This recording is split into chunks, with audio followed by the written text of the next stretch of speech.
예루살렘에 들어가면 결박과 환란이 그를 기다린다, 죽을 수도 있다는 수많은 선지자들의 예언들이 있었음에도 불구하고 사도 바울은 내가 예루살렘 가는 게 사명이야, 죽더라도 가야 돼.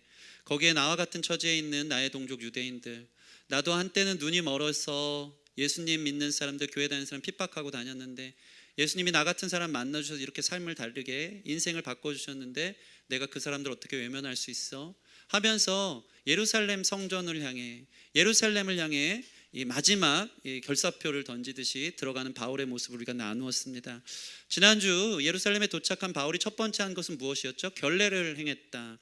사실 믿음이 연약한 유대인들이 자신이 율법을 안 지키고 할례도 안 행하고 전통과 관습을 안 따를 것을 알아 그들이 시험 들까 봐 충분히 이 비본질이지만 이 비본질을 그들 안에서 시험 들지 않도록 결례를 행하면서 시작하는 것을 보게 됩니다. 그리고 나서 이제 결례의 일이 다 만기가 되어져서 마칠 쯤이 됐어요.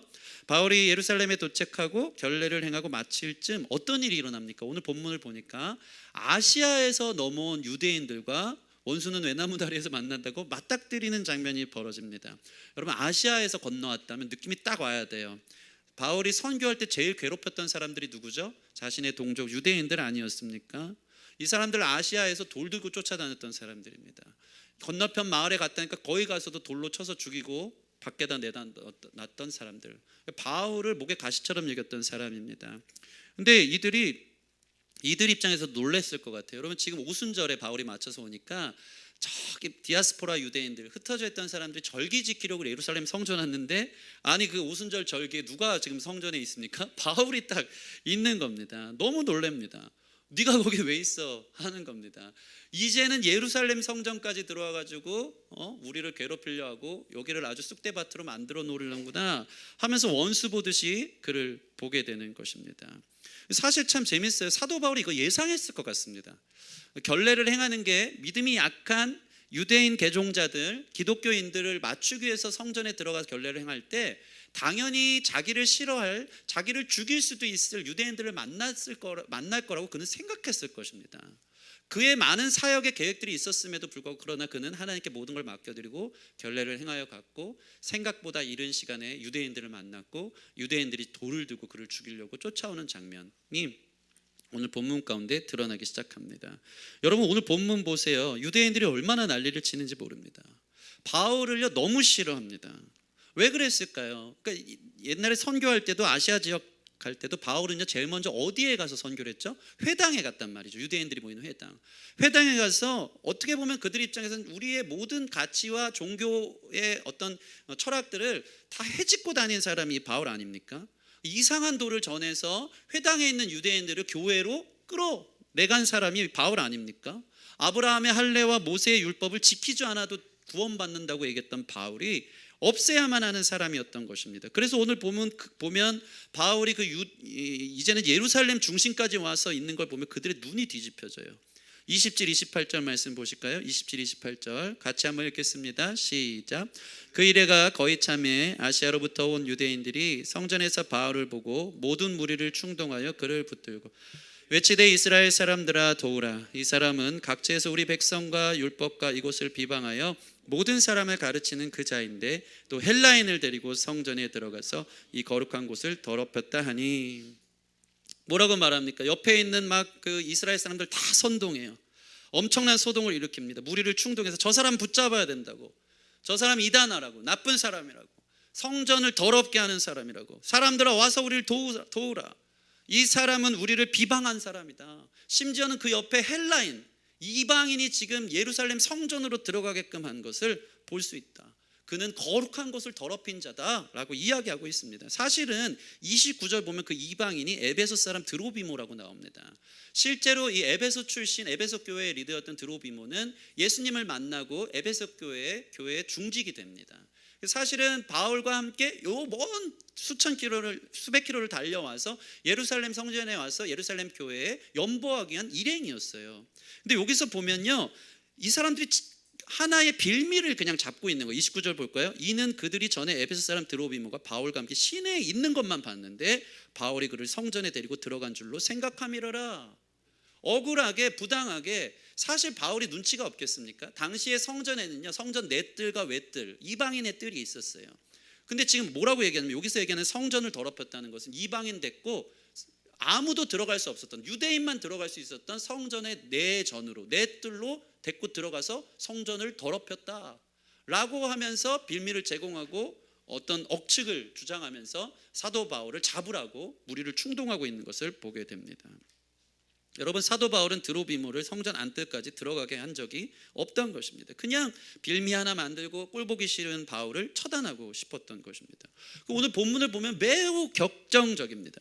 본문 곳곳에 계속 들어요. 충동적이죠. 소동을 일으킵니다. 저 바울만 없애면 되겠다는 마음대 요란하다는 단어도 많이 나오고요. 사람들이 소리치고요. 바울을 향해 구타가 일어나고요. 죽일 듯이 그를 잡으려고 하고요. 로마 군인이 개입하는 예루살렘 전역에 엄청난 소동이 일어나고 있는 것을 보게 됩니다. 자, 한번 생각해 볼까요? 유대인들은 왜 이처럼 바울을 못 잡아먹어서 안달일까? 왜 이렇게 소동할까? 왜 그렇습니까? 그들은 사람들이 자신이 절대시하는 것, 그러니까 이 유대인들에게 있어서 율법을 지키는 것, 이게 자기 자신을 세우는 것이었거든요.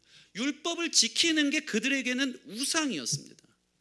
율법을 지켜서 자기가 이 율법을 의지함으로 자신의 삶을 세워갔던 것입니다.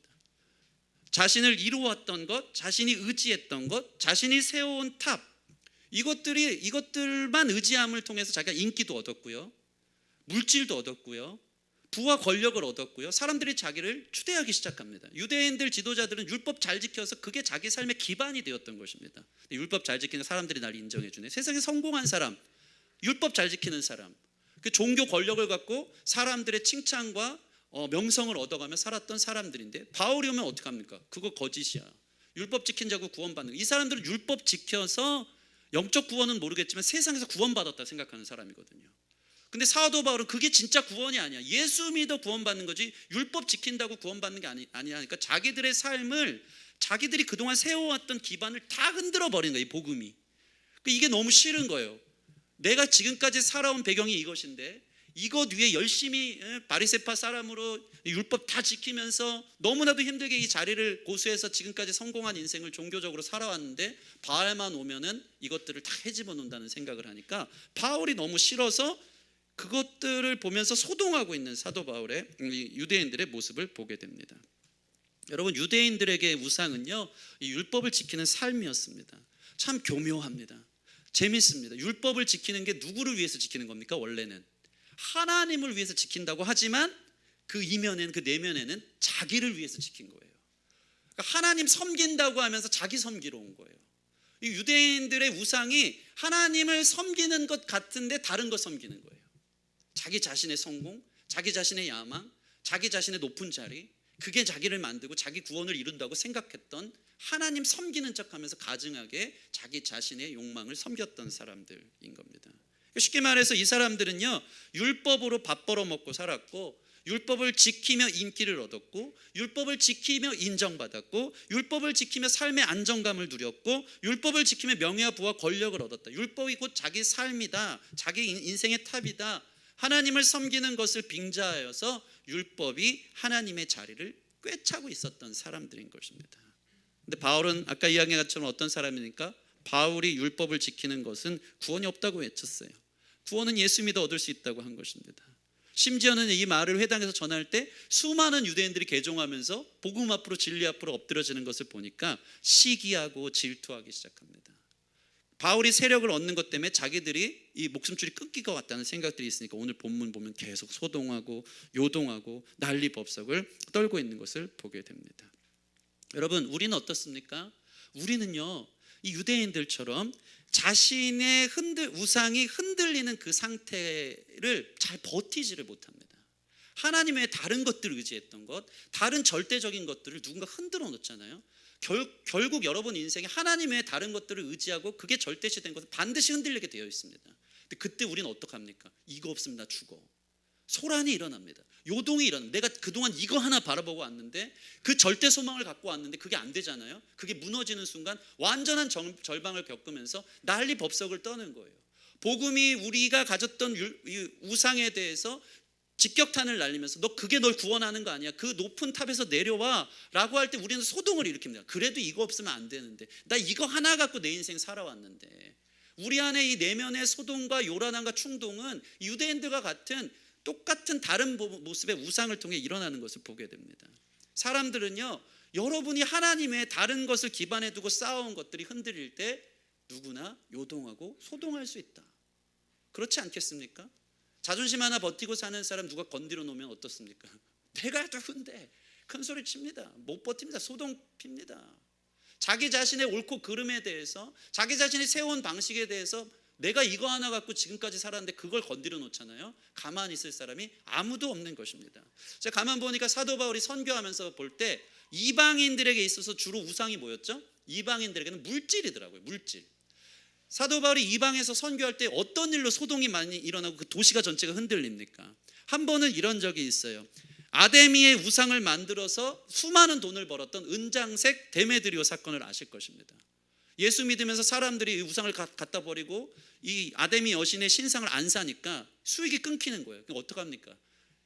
아덴 전체에서 소동을 일으킵니다. 이 사람 때문에 우리 밥줄이 끊겼다고 하면서 물질을 복음이 흔들어 놓으니까 그 앞에서 온 동네가 소동하고 있는 것을 봅니다. 이방인들에게 있어서 우상은 물질이었던 것 같아요.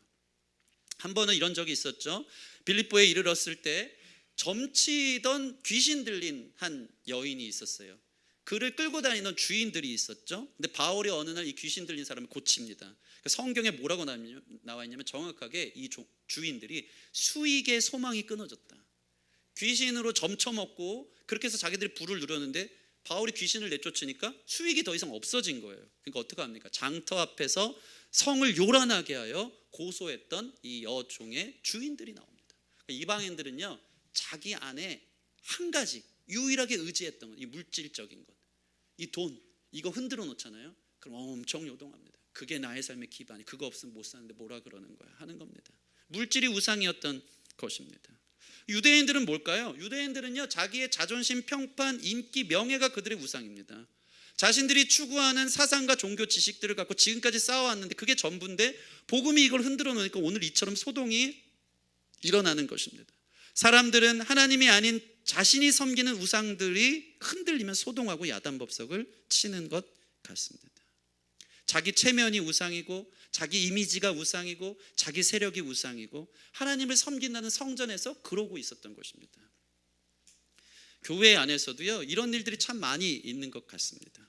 자기 평판, 자기 이미지, 자기의 어떠한 척하는 게 사람이 아니라 하나님이 아니라 사람 앞에서 그런 척하면서 자기 인기와 명예와 자기의 어떤 지식을 자랑하면서 그게 자기의 우상인 사람들이 있어요. 되게 교묘하지 않습니까? 교회 와서도 인정받기 원하고 자기 영광 취하기 원하고 그 자리에서 자기가 높임받기를 원한다는 것이죠. 목사인 저를 볼 때도 이런 경험이 너무 많습니다. 왜 교회가 부흥해야 될까? 항상 제 안에 있는 드라빈같이 작은 우상들이 스물스물 올라오는 것은 교회 성공해야지 내 인생이 풀리거든. 교회가 부흥해야지 내가 인기 좀 얻거든. 와, 유명한 목사님, 유튜브 조회수 많은 목사님, 여기서 자유하지 못한 거예요. 이게 하나님을 섬긴다고 하면서 사실은 은밀하게 자기를 섬기는 것이거든요. 교회에서도 직분자들, 리더들, 목회자가 인정해주지 않잖아요. 당신 개척공신입니다. 인정해주지 않잖아요. 그때부터 이 말이 많아집니다. 불만이 많아집니다. 목사님한테 섭섭해합니다. 찬양하면서도요, 저는 늘 불안한 게 있어요. 우리 찬양팀 지체들에게 잘한다, 멋있다, 칭찬 많이 해줘. 하나님 기뻐하실 거야. 근데 그러면요, 어깨가 이만해지면서요, 교만이 스물스물 올라와서요, 하나님 영광 돌리려고 온 자리에 자기 영광 취하려고 건반 치고 싱어하고 할 때가 얼마나 많아요. 스물스물 올라와요. 어제도 큰 사역하고 와서 야, 우리 교회 막 대단하다 막 이러니까 저도 어쩔 수 없죠. 막 사람 아닙니다 하는데 여기서 막 이래가지고 다음에 더 큰 사역 막 이러고 있는 거예요. 이게 교만함. 그냥 그게 자기 평판이고 자기 이미지고 자기 인기니까 하나님께 얼마나 가증해요. 하나님께 영광 돌린다고 하면서, 갑자기 베이스 표현해서 죄송합니다. 아무튼 하나님께 영광 돌린다고 하면서 예? 자기 영광 취하고 나 잘하지, 멋있지, 얼마나 이게 많은지 모르는데 유대인들이 그랬다는 거예요. 난 율법 다 지켜. 나 전통과 관습 다 지켜. 나 어려서부터 이 모든 거 다 지켜. 니넨 못하지 하는 거는 바울이 이거 다 깨는 거. 그게 구원 아니다. 그거 다 반드시 무너지는 날이 온다. 소동하지만 아프더라도 높은 곳에 쌓았던 그 탑에서 내려와라. 다 무너뜨려야지 하나님이 그 집을 다시 세우신다 하고 있는 것입니다. 저는 생각합니다. 오늘 바울 향해 고소했던 너가 지금 이방 사람 드로비모를 데리고 와서 성전을 거룩한 성전을 더럽혔느냐라고 말하지만 정작 지금 하나님 보실 때 이 거룩한 성전을 더럽힌 우상을 들고 온 사람들은 누구입니까? 유대인들이라는 것입니다. 유대인들 같은 사람이 우리 안에 얼마나 많습니까? 하나님을 섬기는 척하면서 자기를 섬기는 우상을 갖고 들어오는 사람들이 얼마나 많습니까? 제가 어제 밤에 뜨는 별 집회를 인도하고 왔습니다. 참 오랜만에 기도도 많이 하고 갈 때마다 또 중보팀 우리 박사님 집사님 공원에서 같이 오시고 막 같이 기도하고 뜨겁게 예배했어요. 우리 예배팀들 좋았죠? 함께 섬길 수 있으니까 참 좋은 자리였습니다. 이거 영상만 봐도 그 은혜가 막 느껴지고 되게 큰 집회더라고요. 어저께 하루만 갔는데도 많은 은혜를 주셨는데 이게 40일 동안 기도의 분량이 채워질 때 하나님이 진짜 이 통일 세대를 일으키시고 한국과 북한을 향해 삶 일하시는 것들을 몸소 체험할 수 있을 거라는 그런 확신이 드는 귀한 집회였던 것입니다. 우리 예배팀 기름 부음이 넘쳤고요. 얼마나 하나님께서 우리 매주의 예배를 성도들 별로 없지만 얼마나 공교하게 세워가요. 예, 원래 안에서 새는 바가지 밖에서도 새는데 우리는 안에서 단단한 바가지라 밖에서도 어떤 물을 담아도 다 담아낼 수 있는 아름다운 예배팀을 하는 우리를 사역의 전선에서 세워주시고 계신 줄 믿습니다. 근데 어제 말씀에서 제 마음에 울림이 있었던 구절이 있어요. 그게 뭡니까? 이 이스라엘의 구약의 역사가 사실은 그 죄의 역사가 인간의 단면적인 모든 모습이 사실 우리의 모습과 평행 이론적으로 맞는다는 것이죠. 이 목사님이 그런 얘기를 하시더라고요. 솔로몬 이후에 이 지파가 족속이 두 개로 나눠지잖아요. 북이스라엘과 남유다로 나눠져 분열 왕국이 시작됩니다. 이스라엘 역사를 보면. 그러면서 그 목사님이 이렇게 대입을 합니다. 우리나라도 북한과 남한이 있다. 근데 영적으로 이 도회가 되게 비슷해요. 어떤 느낌이냐? 북이스라엘은요, 당시에 이 유대인들 중에도 북이스라엘은요, 남유다와 딱 반틈이 났을 때 예루살렘 성전에만 성전이 있었기 때문에 자기들이 북이스라엘에서 나라를 만들었을 때는 성전이 없어요. 어떡합니까? 그러니까 여기저기 산당을 만들어서 여기 하나님 계셔 저기 하나님 계셔 하면서 대놓고 우상신전을 만들어 놓고 섬기는 일이 벌어집니다. 북이스라엘은 대놓고 우상의 소굴이 됐어요. 여러분, 그분이 이런 얘기 하시더라고요. 북한은 김일성의 우상, 공산주의 우상, 김일성 신성화하거든요. 세계 10대 종교에 김일성 종교가 있어요. 종교가 됩니다. 완전히 그냥 말만 들어 눈물을 흘리면서 그 앞에 인생을 바치는 신적 존재로 사람들을 학대하고 어렵게 만드는 게 북한 아닙니까? 북한은 대놓고 우상이에요. 근데 이 목사님이 그 얘기를 하더라고요. 남유다는 어떻는지 아시냐? 남유다는요, 음란했다. 음란이 뭔지 아십니까? 나의 신랑은 하나님밖에 없는데 하나님 볼 때 남녀는 계속 바람핀다는 거예요. 어떻게? 하나님 섬긴다고 하면서 하나님 앞에서 마치 남편이 엄청난 능력자야. 너 나랑 결혼하면 저 달도 따주고 별도 따주고 저 건물도 다 네 것, 저 한강 다 이거 하니까 이렇게 가짜 결혼을 한 거예요. 그 물질과 그 풍요로움이 좋아서. 그래서 그거 나 주되 뭐죠? 마음으로는 남편을 사랑하지 않는 음녀와 같은 바람피는 행동을 했다 이거죠. 저는 한국교회를 하나님께서 축복해 주신 줄 믿습니다. 이 70년의 한강의 기적 속에서 이와 같이 십자가가 많은 나라가 없어요. 그런데 다들 성전 와서 하나님 사랑합니까? 유대인들처럼 하나님 섬기고 하나님 사랑하는 척하면서 마음에 가증한 우상이 가득해요. 다른 것 사랑해요. 다른 걸 원해서 하나님 사랑하는 척한 거예요. 하나님으로부터 뜯어내려고 하는 거예요. 유대인들처럼. 하나님이 그거 아니다. 너 그게 너를 살게 하는 거 아니야. 나를 찾아라 얘기하잖아요. 마음에 소동이 일어납니다. 아니요, 이게 나를 세워요. 하나님 왜 세상을 모르세요? 인기와 명예와 물질과 권력들, 사람들의 평판들, 그게 나를 행복하게 하고 나를 살게 하더라고요. 하나님 왜 모르는 소리 마세요 하면서 여기 와서 하나님 섬깁니까? 세상 잘 섬기려고 하나님 이용해 먹는 거죠. 그게 유대인들과 같은 우상을 갖고 들어오는 음녀와 같이 행하는 남유다의 모습이 남한의 모습이다. 오늘날 한국교회 하나님 이렇게 복 주셨는데 다 와서 뭐합니까? 기복신앙, 물질, 성공, 잘 되는 날, 그것만 구하러 오는 거예요. 하나님 이용해서. 하나님이 그걸 뭐라고 합니까? 가증하다. 더 이상 못 보겠다. 그러면서 에스겔의 환상에 나오는 말씀을 전해주시더라고요. 제가 이 부분을 좀 다시 한번 정확하게 좀 설명드리고 싶습니다. 에스겔 8장 5절 말씀 함께 읽어보겠습니다. 얼마나 지금 에스겔이 보는 것이 어디냐면 거룩한 성전이에요. 근데 성전 곳곳에 엄청난 우상이 있는 환상을 보는 거예요. 에스겔 8장 5절 같이 읽겠습니다. 시작. 그가 내게 이르시되 인자야 이제 너는 눈을 들어 북쪽을 바라보라 하시기로 내가 눈을 들어 북쪽을 바라보니 제단문 어기 북쪽에 그 질투의 우상이 있더라. 먼저 우리가 경계해야 되는 우상은 바로 이 질투의 우상이라는 것입니다. 질투 뭔지 아십니까? 하나님의 자리를 질투하는 거예요. 하나님이 뭔데 나한테 배 나와라 감 나와라 나를 주장하려고 그래. 내가 원하는 거나 들어주세요. 당신 왕 아닙니다. 당신 내 삶의 주인 아닙니다. 내가 원하는 거 들어주세요. 당신의 자리를 질투하고 시기하는 거예요. 하나님 그 자리에서 내려. 여러분 예수님이 왜 십자가에 못 박혀 죽으셨습니까? 질투와 시기거든요. 유대인들의 질투와 시기. 예수님이 왕이 될 것 같으니까. 예수님이 이스라엘에 자기가 지금까지 권력을 잡고 종교 정치 속에서 권력을 잡았는데 예수님이 그래 보니까 그게 싫어서 십자가에 못 박으라 한 거예요.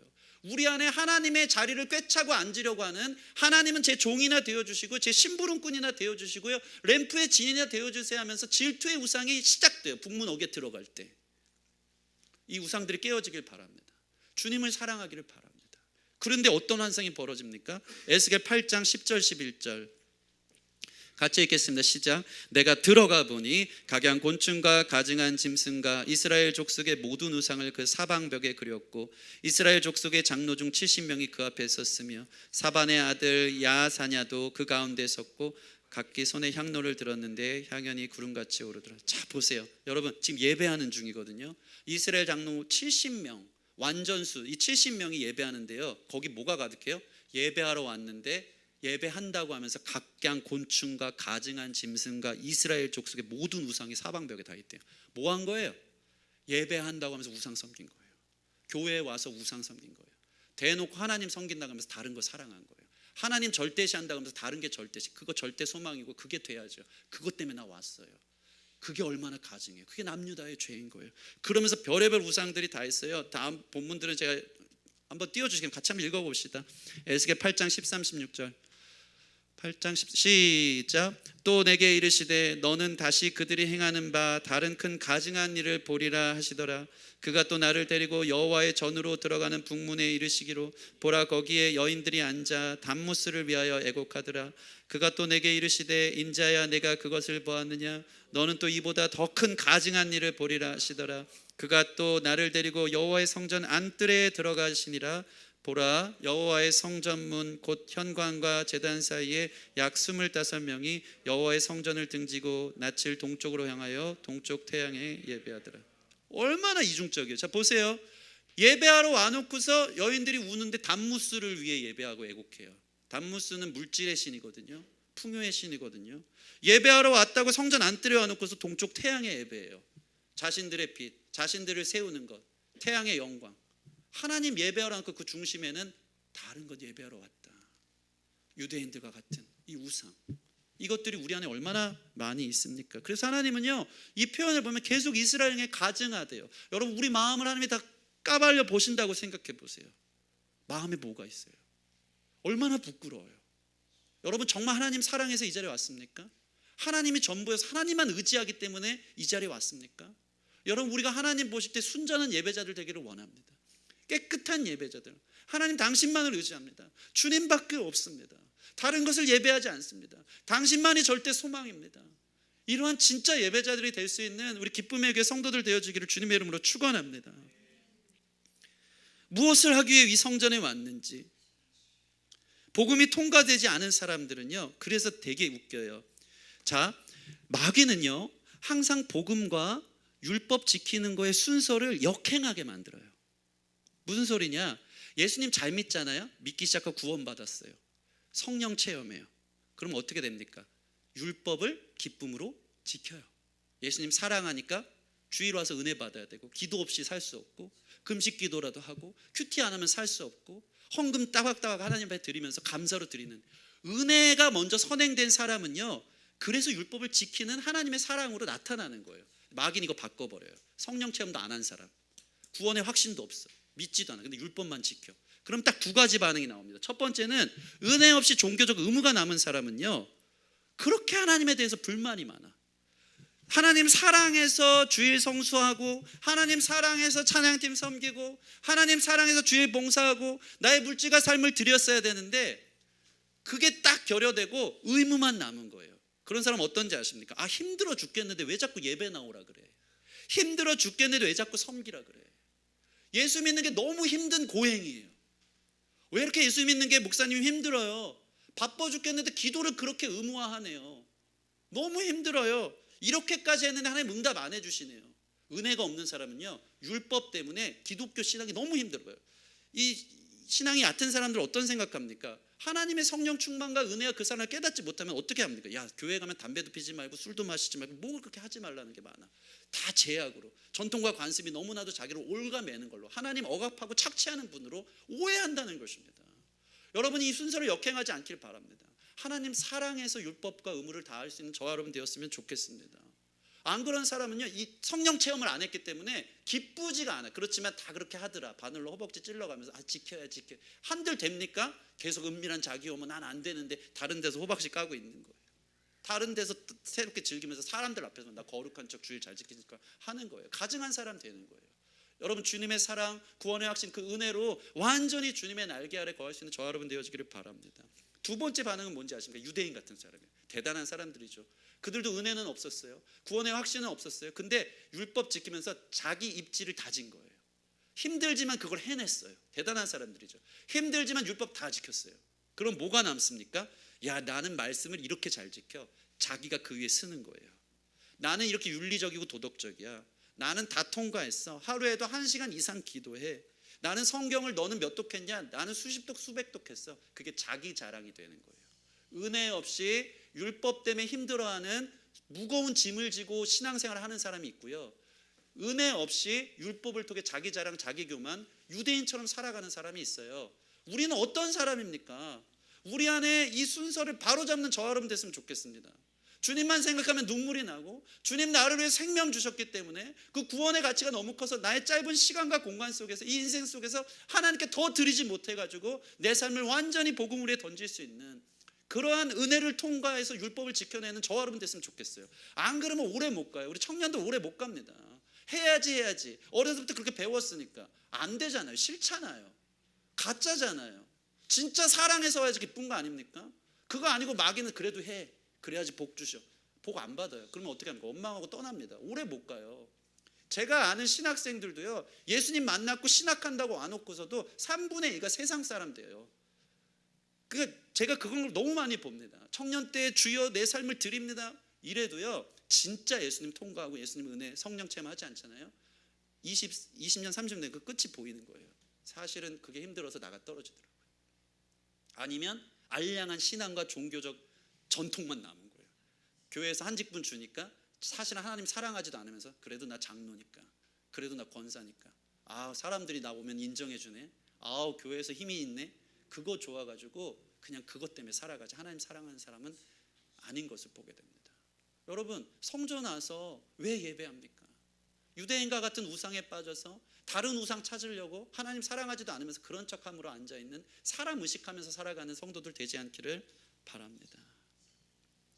항상 생각해야 돼요. 우리는 누구인가? 나는 왜 이곳에 왔지? 오늘 난 무엇을 위해 왔지? 내가 차라리 이곳에 와서 하나님의 거룩한 곳을 가증하게 더럽히는 사람은 아닌가? 갈라디아서 4장 10절 11절 말씀 같이 한번 읽어보겠습니다. 하나님의 안타까운 마음이 여기 담겨져 있습니다. 시작. 너희가 날과 달과 절기와 해를 삼가 지키니 내가 너희를 위하여 수고한 것이 헛될까 두려워하노라. 이 사람들 어떤 사람입니까? 날과 달과 매일 예배했어요. 아침 저녁으로. 달, 매달 첫째 날에 하나님 앞에, 달의 첫날을 앞에 드렸어요. 절기 다 지켰어요. 모든 연마다 하나님 앞에 예배를 잘 드렸어요. 근데 하나님 뭐라고 말합니까? 너의 수고한 것이 헛될까 두려워하노라. 헛될까? 그 헛된 거다. 너를 위해 한 거 아니냐. 영원하지 못한 거다. 여러분, 만약 여러분 삶에 하나님보다 우선시하는 게 있다면, 하나님보다 더 중요하게 생각하는 것이 있다면, 그것이 물질이든 직업이든 성공이든 자녀든 하나님보다 더 중요하게 여기는 것들은 반드시 여러분을 배신할 것입니다. 그때 우리는요, 소동이 일어날 거예요. 난리가 날 거예요. 그게 우리를 안전하게 지킬 수 없거든요. 그렇지만 그 모든 것들은 결국에는 반드시 빼앗기고 무너지는 모래성이 될 것입니다. 삶의 의미조차 없어져요. 그게 우상의 기반이에요. 여러분, 우리를 자유케 하는 분은 오직 한 분, 하나님인 줄 믿습니다. 예수님의 반석 위에 쓰셔야 됩니다. 하나님은 우리에게 사실은 우상이라는 것들이 그게 절대시대에서 우상이 된 거지 하나님이 다 주신 거예요. 하나님은 우리를 축복해 주신 거예요. 자녀가 우상이 돼서 문제지 하나님이 자녀 주셨어요. 물질이 우상이 돼서 하나님보다 절대시대에서 절대소망이 돼서 문제지 하나님 물질도 주세요. 권력도 주시고 명예도 주시고 인기도 주시고 성공도 주십니다. 근데 그게 하나님보다 더 중요한 기반이 될 때 절망할 것입니다. 하나님이 거기서 내려오라고 합니다. 요란 법석을 떨든 소동이 일어나든 여러분 우리 마음에 막 쓰나미와 같은 것들이 일어날지라도 내려놓고 다시 처음부터 시작하십시오. 하나님을 나의 삶의 반석에 두겠습니다.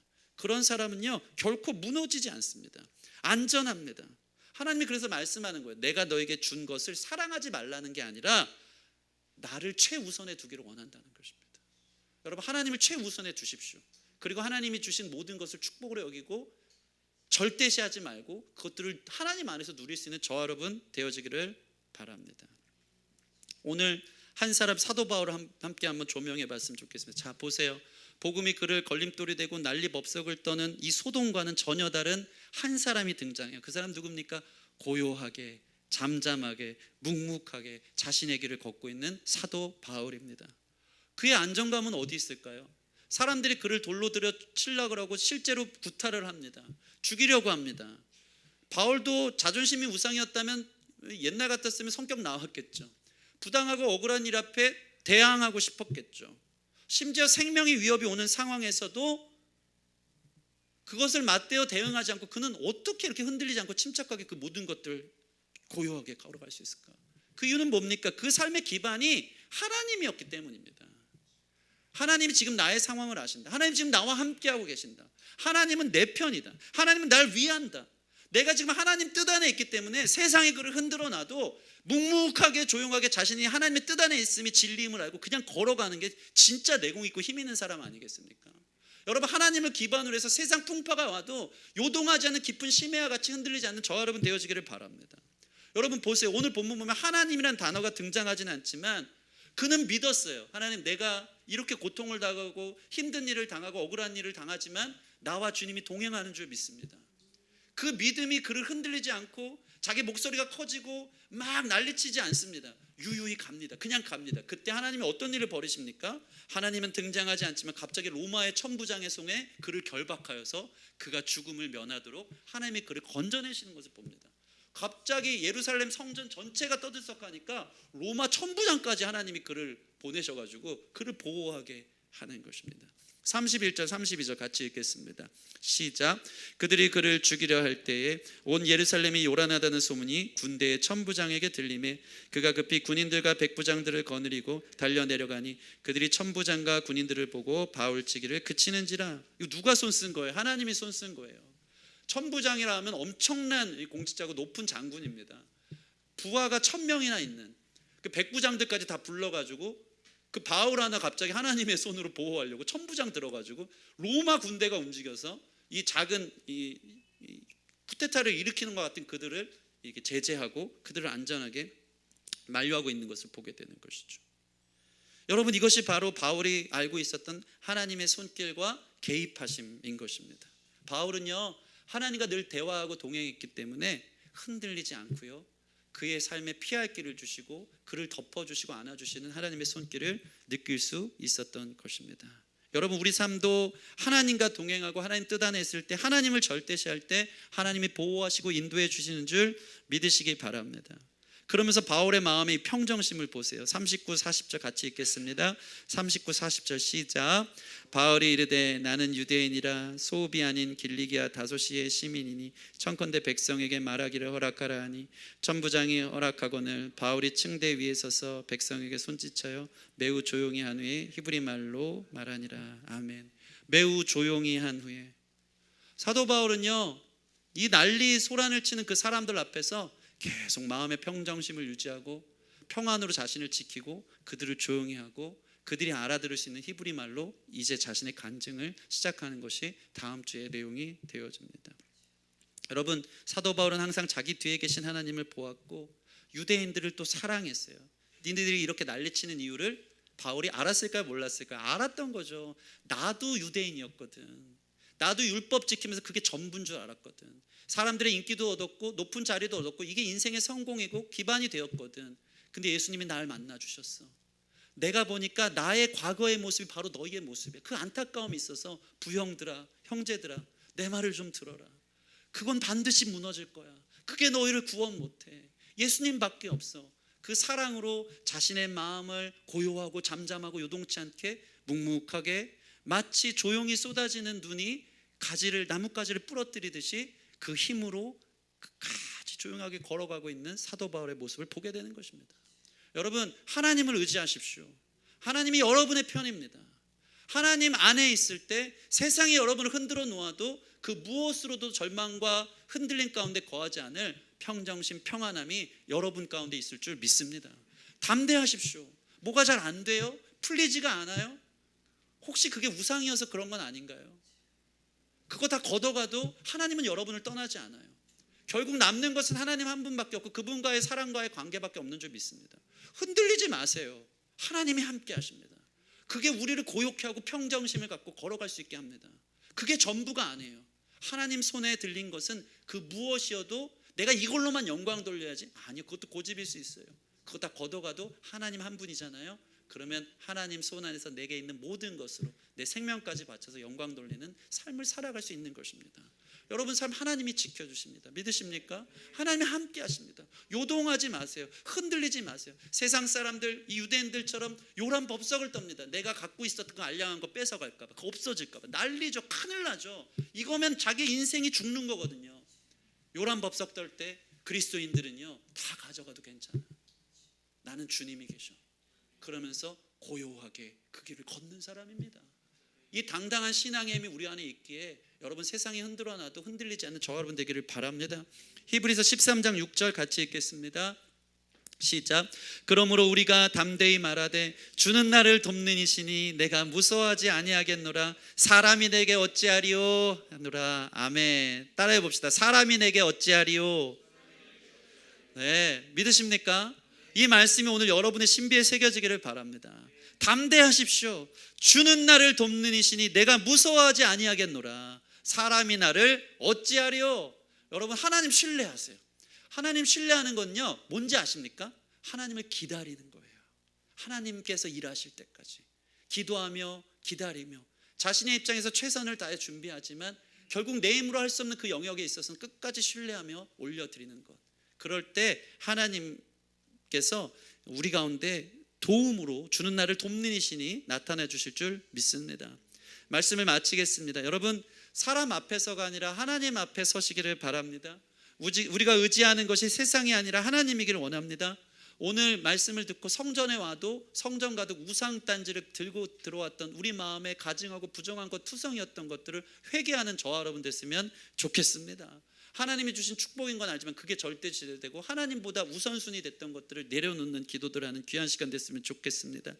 분명히 기억하십시오. 하나님 아닌 것을 하나님으로 삼을 경우 여러분들은 삶이 소동하고 요란스럽고 결국 무너질 것입니다. 우상은 반드시 우리를 배신합니다. 그러나 하나님은 늘 우리와 함께 하십니다. 우리 내면에 하나님을 두시고 세상 어떤 풍파 속에서도 요동하지 않는 거룩한 걸음을, 주님과의 동행을 걸어갈 수 있는 저와 여러분 되기를 주님의 이름으로 축원합니다. 우리 같이 찬양하고 기도하는 시간 갖겠습니다.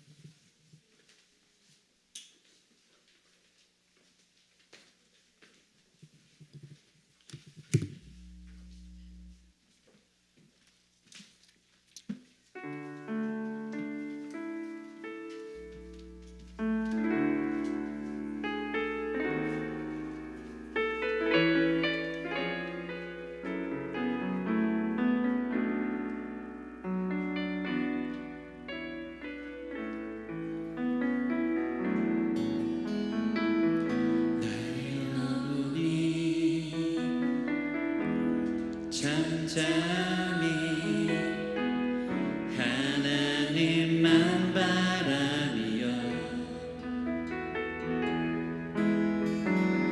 나의 구원이 그에게서 나는 도다.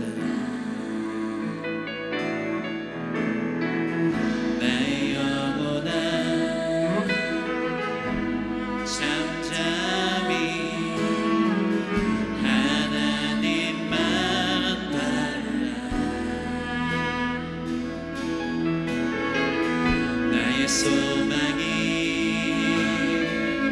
저에게서 나는 도다 오직 주만이 나의 반석 나의 구원이시니 오직 주만이 나의 산소 내가 요동치 아니하리 아멘. 주님 우리와 함께 하십니다. 요동치 않을 줄 믿습니다. 나의 영혼이 간절히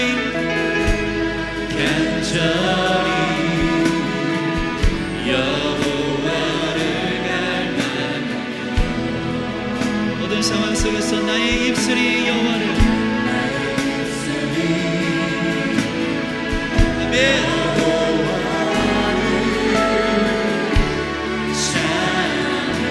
할렐루야. 주님을 바라봅니다. 나의 영혼이 즐거이 아멘. 여호와를 따르리. 오 주님 나의 평생에 여호와를 송축하리.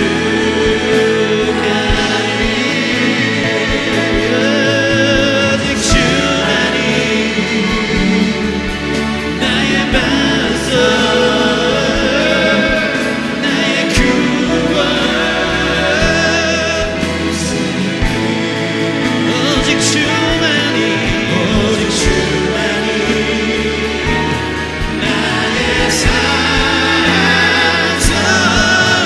내가 요동치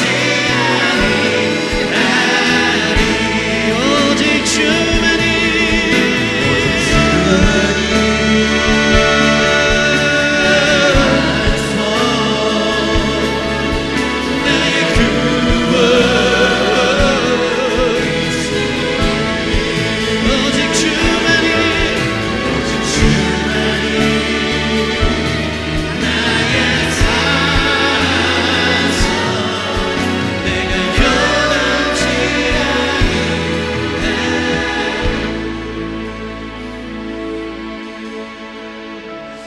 제가 군대에 있을 때 힘들었던 적이 하나 떠오릅니다. 일병 때 보초를 쓰러 가는데 저의 고참이 제 자세가 좀 안 좋다는 이유로 저를 어디 데리고 가서 그때 구타가 있었어요. 이제 따기를 2대를 때렸는데 처음 맞았을 때 아팠는데 두 번째 맞았을 때는 약간 좀 이렇게 이명이 들리면서 뭐가 덜컥 떨어져 내리더라고요. 왼쪽 귀가 그때 다쳤습니다. 근데 맞고 나서 열이 막 올랐어요. 근데 보초를 써야 되는데 제가 제대로 서 있을 수도 없을 만큼 그 상황에서 잘못해서 공포탄이 오발 사고가 난 거예요. 막 정신이 없었죠. 열도 막 얼마큼 나요. 그러니까 휴가가 다 잘리고 그 고참이 저를 데리고 막 협박하는 거예요. 너 영창 가야 된다. 막 진짜 근데 그날 이제 어찌됐건 보초의 자리로 혼자 서서 초소에 서서 하는데 비가 막 오는데 몸은 열이 나고 막 눈물이 쏟아지는데 갑자기 이 찬양이 생각나는 거예요. 오직 주만이 나의 반석 나의 구원이시니 오직 주만이 나의 산성 내가 요동치 아니하리. 하나님 지금 내 삶은 다 지나갑니다. 그때 참 그렇게 아프고 열도 나고 막 귀는 이명이 들리고 막 사건 사고가 많은 한 번에 어려운 일은 몰려오잖아요. 그러는데도 불구하고 제가 그 보초를 쓰면서 혼자 콘서트를 하고 있는 거예요. 하나님 내가 주님을 의지합니다. 다 지나갑니다. 주님이 나의 소망입니다. 나를 건져주실 줄 믿습니다. 그러고 나서 지나오고 돌이켜보니까 하나님이 나를 한 번도 떠난 적이 없고 나를 붙잡아 주시고 지나온 군대의 생활 속에서 하나님 나를 붙드시고 힘주셔서 강건하게 하시고 그 놀라운 소망 되신 주님이 나와 함께 지금도 여전히 있음을 고백하지 않을 수 없는 것입니다. 여러분 우리가 이 땅에서 요동하지 않을 수 있는 유일한 이유는 주님을 반석 삼을 때인 줄 믿습니다. 세상의 모든 우상들은 다 흔들리고 우리를 소란케 하고 무너지게 할 것입니다. 하나님 내겐 주님밖에 없습니다. 주님이 지금까지 나를 붙잡아주고 함께 하셨는데 내가 어찌 주님을 배신하겠습니까? 사도 바울 침묵하며 유유히 요동하지 않고 그 길을 주님과 동행하며 걸어간 것처럼 나도 주님만 믿고 걸어가는 나의 인생 되기를 원합니다. 주님만 사랑하기 원합니다. 우리 같이 이렇게 기도하며 나아갔으면 좋겠습니다. 함께 기도하시겠습니다.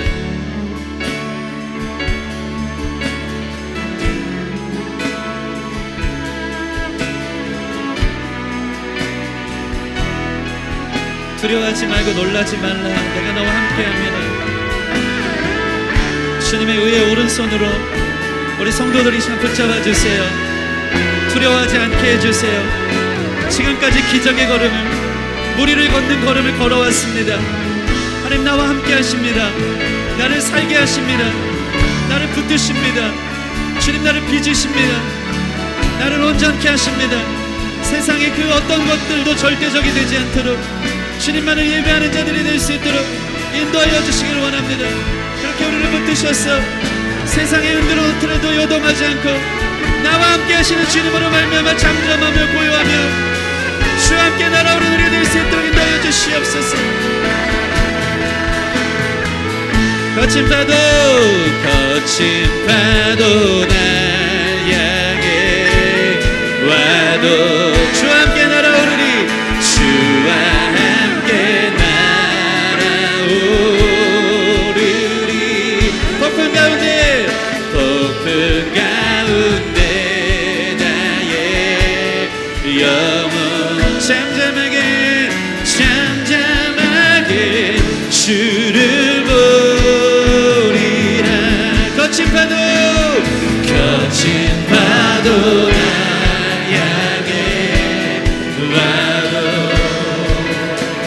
주와 함께 날아오르리. 폭풍 가운데 나의 영혼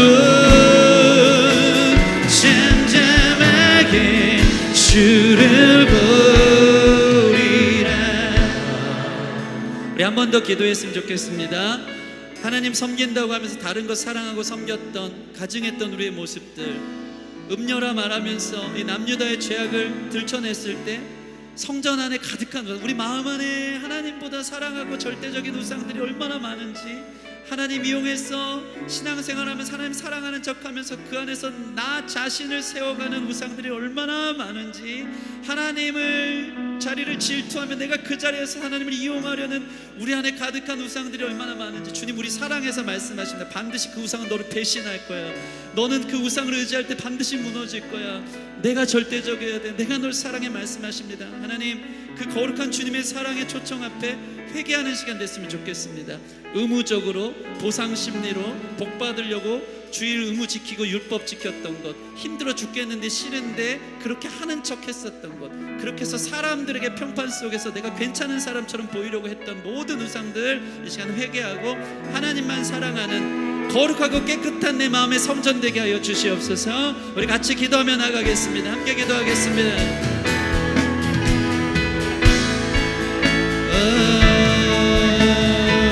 주님 사랑하기 원합니다. 주님만 예배하기 원합니다. 주님과 동행하기 원합니다. 주님 한 분이면 족합니다. 우리 마음에 가득한 감모스의 우상, 태양신의 우상, 질투의 우상, 더러운 우상, 가증한 것들을 떨쳐보내 주시옵소서. 하나님보다 의지했던 것들, 하나님보다 사랑했던 것들, 하나님보다 절대적이었던 것들, 하나님보다 우선되는 모든 것들을 이 시간에 회개합니다. 거룩하게 하여 주십시오. 우리 마음의 성전을 깨끗하게 하여 주십시오. 순전한 예배자들, 주님만 사랑하는 예배자들 될 수 있도록 축복하여 주시길 원합니다. 기름 부어주세요. 거룩하게 해주세요. 성령 안에 우리 모든 죄를 씻어주세요. 이 남유다에 있는 이 가증한 우상들을 벗어버리게 해주세요. 물질을 사랑했고 자녀를 사랑했고 주님보다 우선된 나의 성공과 자존심 주님 눈 안했습니다. 말씀이 나의 전부 되게 해주세요. 주님의 자리를 개차지 않게 해주세요. 주님 도와주세요. 인도해주세요.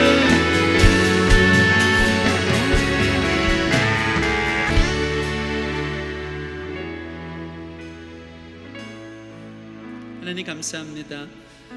우리 마음이 참 가증하고 우리 속 내면을 볼 때 주님의 빛을 비춰볼 때 얼마나 더럽고 추한지 보여드릴 것이 아무것도 없습니다. 하나님보다 사랑하는 게 너무 많습니다. 하나님보다 의지하는 게 너무 많습니다. 하나님이 피할 바요, 나의 피할 산성이라고 하지만 사실 우리 삶에 피할 것들, 의지할 것들, 더 사랑할 것들이 하나님 외에 더 많은 것을 주님 앞에 고백합니다. 하나님 이용할 뿐이었습니다. 하나님, 우리 교회 성도들 남녀다의 음란한 죄악같이 하나님 앞에 바람피듯 음행하는 사람들 되지 않도록 순결한 신부와 같은 교회 될 수 있도록 인도하여 주셔서 우리가 서투르지만 하나님 사랑한다는 우리의 찬양의 고백들을 누구보다 하나님 기뻐하시며 나도 널 사랑한다, 우리를 안아주시는 놀라운 주님과의 만남이 있는 예배들로 회복될 수 있도록 우리의 성전을 거룩하게 하여 주시옵소서. 깨끗게 하여 주시옵소서. 유대인처럼 하나님 섬긴다고 하면서 다른 것 섬겼던 우리의 높은 자리들, 갈망들 내려놓고 오직 하나님만 예배하는 자들로 서길 원하오니 하나님께서 한 사람 예배자를 찾으신다면 우리 교회가 될 수 있도록, 우리 성도들이 될 수 있도록 주님 역사하여 주시옵소서. 주님과 동행함을 통해 요동하지 않는 걸음, 흔들리지 않는 걸음, 무엇이 나를 흔들어놔도 절망하지 않을 수 있는 그 걸음, 하나님이 나와 함께 하심이라 그 믿음 갖고 걸어가는 우리 모든 성도들 되도록 역사하여 주시옵소서. 감사함이 예수님 이름으로 기도합니다. 아멘. 아멘. 우리 다 같이 자리에서 일어나셔서 결단의 찬양 함께 하고 봉헌으로 하나님 앞에 올려드려 축도로 예배 마치겠습니다.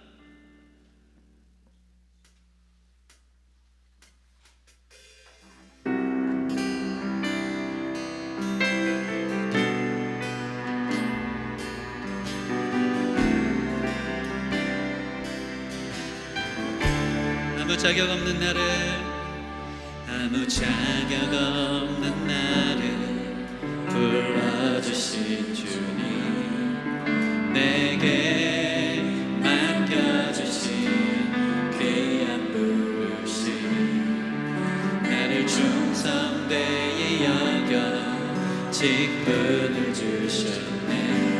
주의 증인으로 아멘 세워주셨네.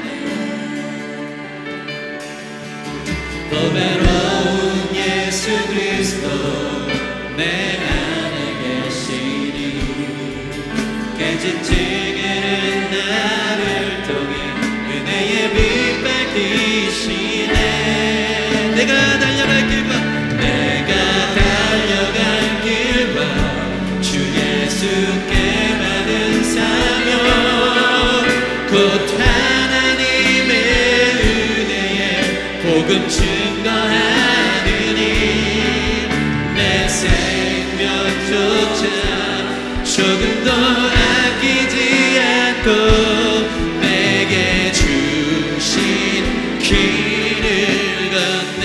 아멘. 사방에 둘러싸여도, 사방에 둘러싸여도 답답한 가닥씩 주라고 나는 멈추지 않네. 주가 함께 하시니 예수의 생명이 우리에게 나타났으니 생명의 역사가 죽을 영혼을 살리시리라. 내가 달려갈 길과 주 예수께 받은 사명, 곧 하나님의 은혜에 복음 증거하느니 내 생명조차 조금도 아끼지 않고 내게 주신 길을 걷네. 하나님, 우리가 주님 앞에 헌금 드림이 종교 의무요 율법이요 하나님 앞에 얻기 위한 보상 심리요 그저 하나님을 구하는 그런 모습이 되지 않기를 원합니다. 복음을 통과한 감사의 예물 되게 하여 주시옵소서. 나에게 생명 주신 주님께 드릴 것 이거밖에 없어서 겸손하고 부족하고 연약한 마음으로 올려드릴 수 있는 자들 되게 하여 주시옵소서. 그런 자 하나님, 이 예물 받으시고 너가 나를 정말 사랑하는구나, 우리에게 맡겨진 사명 통해 우리 생명까지도 주님 받으실 예물로 아버지께서 우리를 사용하여 주실 줄 믿사오니 주님 합당한 예물 올려드리는 우리 모든 성도들 되도록 축복하여 주시옵소서. 이 예물 쓰이는 곳에 하나님의 영광이 나타나길 소원하고 물질 때문에 궁핍한 당하지 않도록 주님 물질이 우상되지 않도록 필요한 것들마다 처소마다 하나님의 놀라운 손길로 공급해 주신 경험할 수 있도록 축복하여 주시옵소서. 이제는 우리 주 예수 그리스도의 은혜와 성부 하나님의 크신 사랑과 성령님의 내주교통 충만 위로 깨닫게 하시는 역사가 우리 마음 가득 우상을 섬기는 소동을 잠재우고 삶의 반석 되신 예수 위에 서서 어떤 상황에도 요동하지 않기를 원하는 기쁨의 교회 성도들 머리머리 위에와 이들의 삶과 미래, 가정과 학업과 직장과 사업 위에 열방 가운데 흩어져 선교하는 선교사님들의 삶과 사역 위에 이제부터 영원토록 함께 있을지어다. 아멘.